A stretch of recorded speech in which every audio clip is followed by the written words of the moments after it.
the First Minister from Wales, Mark Drakeford, has said that he believes that Wales should have a very similar system to what Scotland has done.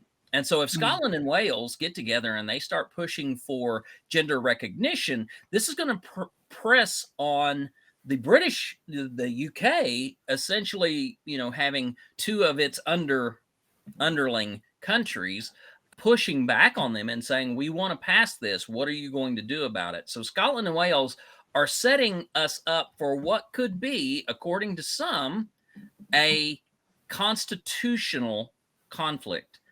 If the UK government stands in the way of Scotland and Wales or any other country trying to do autonomous and sovereign decision making for their region, then we're looking at the Constitution that establishes, protection over the entirety of that area now being challenged. Scotland may come up and say, "Look, this is our country to make decisions for ourselves." Wales could do the exact same thing. We may be looking at something along the lines of the Irish British conflict that we saw for 100 years.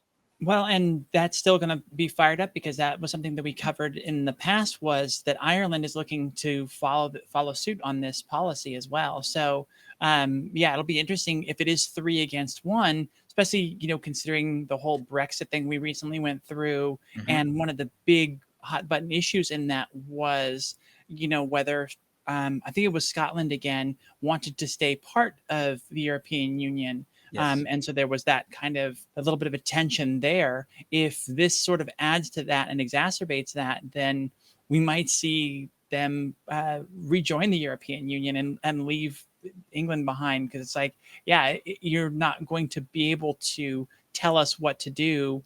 Sort of that lack of representation of what the people of those countries want. Yeah. And for anyone who says, "Well, this is just politics," remember that the American Revolution started with politics. It Hmm. was that the colonies could be taxed by the crown, but the colonies had no representation to voice what their own concerns were with the crown. They didn't have any ability to speak for their own needs across the Atlantic.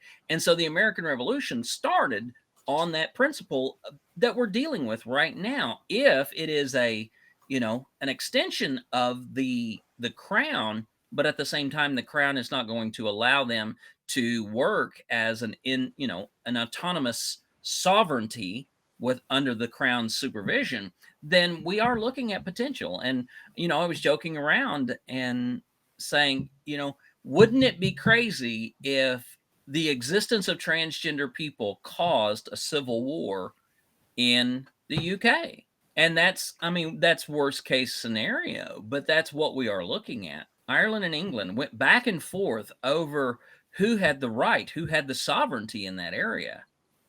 And that was a bloody battle all the way up through the 80s and into the 90s. We only saw the peace accords in Ireland, you know, within the last 20 years finally taking hold.